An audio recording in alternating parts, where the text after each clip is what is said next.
Hello guys, welcome back to our YouTube channel Gyan summit में आप सभी का एक बार फिर से स्वागत है। जैसा कि आप सभी लोग जानते हैं कि मेरे द्वारा आप लोगों को कुछ समय पहले से साइंस की एक सीरीज उपलब्ध कराई जा रही है, जिसका आज का जो ये वीडियो है वो पार्ट नंबर 3 होगा। और आशा करता हूँ कि आप सभी लोगों को मेरे द्वारा जो साइंस की सीरीज में क्वेश्चन उपलब्ध कराए जा रहे हैं वो आप लोगों को पसंद आ रहे होंगे। तो जिन लोगों ने भी अभी तक मेरे चैनल को सब्सक्राइब ना किया हो तो प्लीज़ सब्सक्राइब कर दीजिएगा और ज़्यादा से ज़्यादा लोगों तक शेयर कर दीजिएगा और साथ में इस वीडियो को लाइक कर देंगे। आइए हम लोग अपने क्वेश्चन से जुड़ने का प्रयास करते हैं। देखिए यहाँ पे क्वेश्चन नंबर 1 दिया गया है कि रेड बुक नामक पुस्तक में किसका विवरण दिया जाता है। आप लोगों ने इन्वायरमेंट में सुना होगा कि रेड बुक नाम की एक पुस्तक होती है जिसमें जो संकटापन्न पादप और जीव जंतु होते हैं तो उनके बारे में आप लोगों को जानकारी उपलब्ध कराई जाती है। ठीक है, तो रेड बुक नामक पुस्तक जो होती है तो उसमें किसका विवरण दिया जाता है, तो जो संकटापन्न पादप एवं जीव जंतु होते हैं उन्हीं का विवरण उसमें उपलब्ध कराया जाता है। क्वेश्चन नंबर 2 आपका क्या कह रहे हैं, मानव शरीर की सबसे छोटी हड्डी कौन सी है। तो आपका आंसर क्या हो जाएगा, स्टेपेज हड्डी। और ये कहाँ पाई जाती है आपकी, तो आंसर क्या हो जाएगा, कान में। ठीक है, आइए हम लोग बढ़ते हैं क्वेश्चन नंबर 3 की तरफ। यहाँ पे देखिए दिया गया है हमारे शरीर के ऐसे मात्र 2 ऊतक कौन से हैं जो खून से ऑक्सीजन प्राप्त नहीं करते हैं। ठीक है, तो आपके 2 ऊतक कौन कौन से हो जाएंगे, एक आपका हो जाएगा नेल्स यानी नाखून और दूसरा आपका क्या हो जाएगा, कार्निया। कार्निया आपकी कहाँ पाई जाती है, आई में। ठीक है, आइए हम लोग बढ़ते हैं क्वेश्चन नंबर 4 की तरफ। यहाँ देखिए क्वेश्चन नंबर 4 है सबसे स्थिर पारिस्थितिक तंत्र कौन सा है। ठीक है, यानी इकोसिस्टम जो आपका है सबसे स्थिर कौन सा होता है, तो आपका आंसर क्या हो जाएगा, महासागरों का। ठीक है, यहाँ तक आप लोगों को समझ में आ गया होगा। आइए हम लोग बढ़ते हैं क्वेश्चन नंबर 5 की तरफ। क्वेश्चन नंबर 5 देखिए यहाँ पे कह रहा है सामाजिक वानिकी क्या है। ठीक है, तो इसका आंसर आपका क्या हो जाएगा, सहकारी स्वामित्व वाली भूमि पर पौधों को लगाना व उनकी देखभाल करना आपका क्या कहलाता है, सामाजिक वानिकी। यहाँ तक आप लोगों को समझ में आ गया। आइए बढ़ते हैं हम लोग क्वेश्चन नंबर 6 की तरफ। देखिए यहाँ पे क्वेश्चन दिए गए सर्वाधिक जैव विविधता पाई जाती है। ठीक है, बायोडाइवर्सिटी कहाँ पे सबसे अधिक पाई जाती है, तो आपका आंसर क्या हो जाएगा, उष्णकटिबंधीय वर्षा वनों में। ठीक है, आइए बढ़ते हैं अब हम लोग क्वेश्चन नंबर 7 की तरफ। यहाँ पे क्वेश्चन नंबर 7 आपका दिया गया है इको मार्क किन उत्पादों को दिया जाता है। काफ़ी अच्छा क्वेश्चन है, इंपॉर्टेंट क्वेश्चन है। तो आइए हम लोग आंसर की बात करते हैं। तो आंसर इसका क्या हो जाएगा, जो उत्पाद पर्यावरण के प्रति मैत्रीपूर्ण होते हैं। ठीक है, उन्हीं को हम लोग क्या देते हैं, इको मार्क नाम का सिंबल एक होता है, वो इन उत्पादों को उपलब्ध कराया जाता है। आइए बढ़ते हैं क्वेश्चन नंबर 8 की तरफ। यहाँ पे देखिए क्वेश्चन नंबर 8 आपका कह रहा है 2 अलग अलग समुदायों के बीच का संक्रमण क्षेत्र कहलाता है। तो जैसे मान लीजिए एक ये आपका विलेज हो गया, एक आपका ये विलेज हो गया। ठीक है, इनके दोनों का जो कॉर्नर का इलाका हो जाएगा, यानी यहाँ पे जो प्रजाति पाई जाएगी, ठीक है, वो कहीं ना कहीं यहाँ पे भी आप लोगों को देखने को मिलेगी। और जो ये दूसरे विलेज की प्रजाति होगी, ठीक है, उसके भी कहीं ना कहीं यहाँ पे जो भाग होंगे वो शेष रह जाते हैं। तो जो ये आपका क्षेत्र हो जाता है ये आपका क्या कहलाता है, इकोटोन क्षेत्र कहलाता है। आशा करता हूँ आप लोगों को समझ में आ गया होगा। आइए बढ़ते हैं हम लोग क्वेश्चन नंबर 9 की तरफ। देखिए क्वेश्चन नंबर 9 यहाँ पे क्या कहला रहा है, किस पौधे में बीज तो होता है पर फल नहीं पाया जाता है। तो आपका आंसर क्या हो जाएगा, साइकस में। ठीक है, साइकस एक पौधा होता है जिसमें बीज पाया जाता है लेकिन फल उसमें नहीं पाया जाता है। आइए क्वेश्चन नंबर 10 की तरफ। क्वेश्चन नंबर 10 आपका कह रहा है लाल रुधिर कणिकाओं का निर्माण कहाँ पर होता है। इंपॉर्टेंट क्वेश्चन है।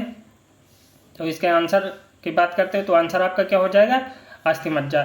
इसी को हम लोग बोन मैरो के नाम से जानते हैं। ठीक है, इन्हीं में आपकी जो आरबीसी होती हैं उन्हीं का निर्माण होता है। आइए हम लोग क्वेश्चन नंबर 11 की बात करते हैं। क्वेश्चन नंबर 11 आपका कह रहा है सिनकोना के पौधे की तने की छाल से क्या प्राप्त किया जाता है। तो सभी को आप लोगों को पता होगा कि जो सिनकोना होता है उसके पौधे के तने की जो छाल होती है उससे हम लोग कुनैन प्राप्त करते हैं। ठीक है, ये जो कुनैन होती है ये आपकी मलेरिया जो आपका रोग होता है उसके लिए काफ़ी प्रभावी हो जाती है। ठीक है, आइए क्वेश्चन नंबर 12 की तरफ। क्वेश्चन नंबर 12 जो है कौन सा सांप घोंसला बनाता है। तो आप सभी को पता होगा जो किंग कोबरा हमारा होता है वो आपका घोंसला बनाता है। आइए क्वेश्चन नंबर 13 की तरफ चलते हैं। क्वेश्चन नंबर 13 देखिए यहाँ पे दिया गया है वनस्पति विज्ञान के जनक के रूप में कौन जाने जाते हैं। तो इसका आंसर आपका क्या हो जाएगा, थियोफ्रेस्टस, जो कि आपके वनस्पति विज्ञान के जनक के रूप में जाने जाते हैं। क्वेश्चन नंबर 14 की अगर बात करें तो शरीर से हृदय की ओर रक्त ले जाने का कार्य कौन सी रक्तवाहिनी करती है। इम्पोर्टेंट इसमें आप लोग लगा लीजिएगा और ये एग्जाम में आपके पूछा जरूर जाता है।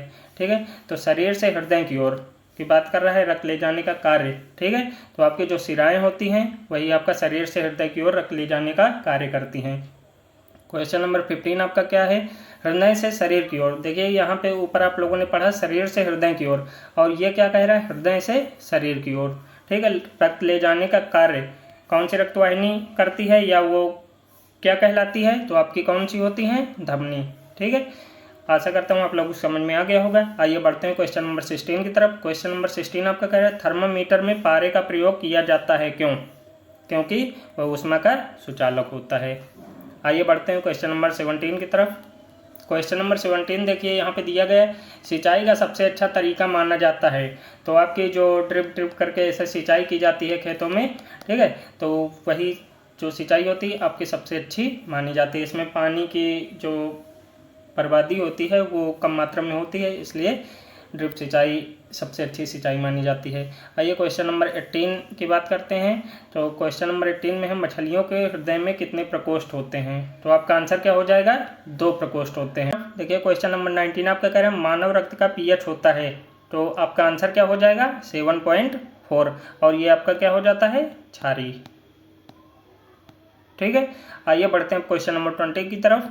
क्वेश्चन नंबर 20 आपका कह रहा है झूठा सोना किसे कहा जाता है, यानी थीफ आयरन किसे बोला जाता है, तो इसका नाम क्या है, आयरन पाइराइड्स। और इसका अगर अन्य नाम की बात करते हैं तो आपका आंसर क्या हो जाएगा, आयरन सल्फाइड। ठीक है, यानी 2 नाम हो जाते हैं आपके, आयरन पाइराइड्स और आयरन सल्फाइड। आइए बढ़ते हैं क्वेश्चन नंबर 21 की तरफ। देखिए यहाँ पे दिया गया है मनुष्यों का रक्त लाल किस कारण से होता है, तो आप सभी को पता है कि जो मनुष्यों का रक्त होता है वो लाल हीमोग्लोबिन के कारण हो जाता है। आइए बढ़ते हैं क्वेश्चन नंबर 22 की तरफ। यहाँ पे देखिए दिया गया हाइग्रोमीटर से क्या मापा जाता है।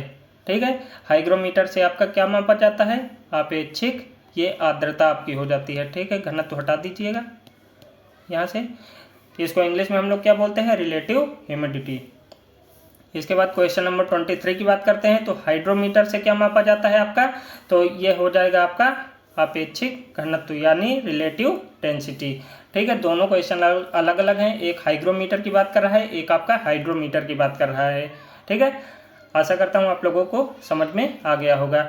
इसके बाद आइए हम लोग बढ़ते हैं क्वेश्चन नंबर 24 की तरफ। यहाँ मूत्र का पीला रंग किसके कारण होता है, तो इसका आंसर आप लोगों को क्या हो जाएगा, यूरोक्रोम के कारण आपका जो मूत्र होता है उसका रंग पीला हो जाता है। आइए बढ़ते हैं क्वेश्चन नंबर 25 की तरफ। यहाँ पे देखिए क्वेश्चन नंबर 25 दिया गया, हिस्टोलॉजी के अंतर्गत किसका अध्ययन किया जाता है, तो हिस्टोलॉजी के अंतर्गत आपका ऊतकों का अध्ययन किया जाता है, यानी इनको इंग्लिश में क्या बोलते हैं, टिश्यू। ठीक है, इसके बाद क्वेश्चन नंबर 26 की बात करते हैं। तो क्वेश्चन नंबर 26 कह रहा है नेचर में सर्वाधिक मात्रा में पाया जाने वाला कार्बनिक यौगिक है, तो इसका आंसर आपका क्या हो जाएगा, यानी प्रकृति में सर्वाधिक मात्रा में आपका क्या पाया जाता है, तो आपका आंसर हो जाएगा सेलुलोज। इसके बाद आइए क्वेश्चन नंबर 27 कह रहा है आपका तंत्रिका तंत्र की इकाई क्या है, तो आप सभी को आंसर इसका पता है कि तंत्रिका तंत्र जो होता है उसकी इकाई आपकी न्यूरॉन हो जाती है। इसके बाद आइए क्वेश्चन नंबर 28 की बात करें। तो क्वेश्चन नंबर 28 कह रहा है कौन सा विटामिन यकृत में संग्रहित होता है, इंपॉर्टेंट है, कई बार आप लोगों से एग्जाम में पूछ चुका है ये क्वेश्चन। तो जो यकृत में संग्रहित हो जाता है विटामिन वो आपका कौन सा है, विटामिन ए। ठीक है, यकृत को ही लीवर बोला जाता है। आइए बढ़ते हैं क्वेश्चन नंबर 29 की तरफ। यहाँ पे देखिए क्वेश्चन नंबर 29 दिया गया है एलपीजी का पूरा नाम क्या है। ठीक है, तो एलपीजी का पूरा नाम क्या हो जाएगा, लिक्विफाइड पेट्रोलियम गैस। इसके बाद क्वेश्चन नंबर 30 की बात करते हैं। तो क्वेश्चन नंबर 30 आपका किस गैस से सड़े अंडे जैसी गंध आती है, तो आपका आंसर क्या हो जाएगा इसका, हाइड्रोजन सल्फाइड गैस से आपके सड़े अंडे जैसी गंध आती है। आइए बढ़ते हैं हम लोग क्वेश्चन नंबर 31 की तरफ। देखिए यहाँ पे हम लोगों की जो प्रश्न श्रृंखला है उसका अंत होता है, और आशा करता हूँ कि इस वीडियो के माध्यम से जो आप लोगों को जानकारी उपलब्ध कराई जा रही है वो आप लोगों को पसंद आ रही होगी, और आशा करता हूँ आप लोग पढ़ रहे होंगे अच्छे से, अपने एग्ज़ाम की तैयारी कर रहे होंगे, और कोशिश भी करिए कि आप लोगों का जल्द से जल्द कहीं सिलेक्शन हो जाए।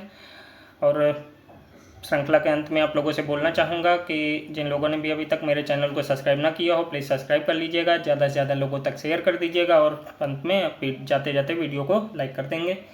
Thanks for watching guys.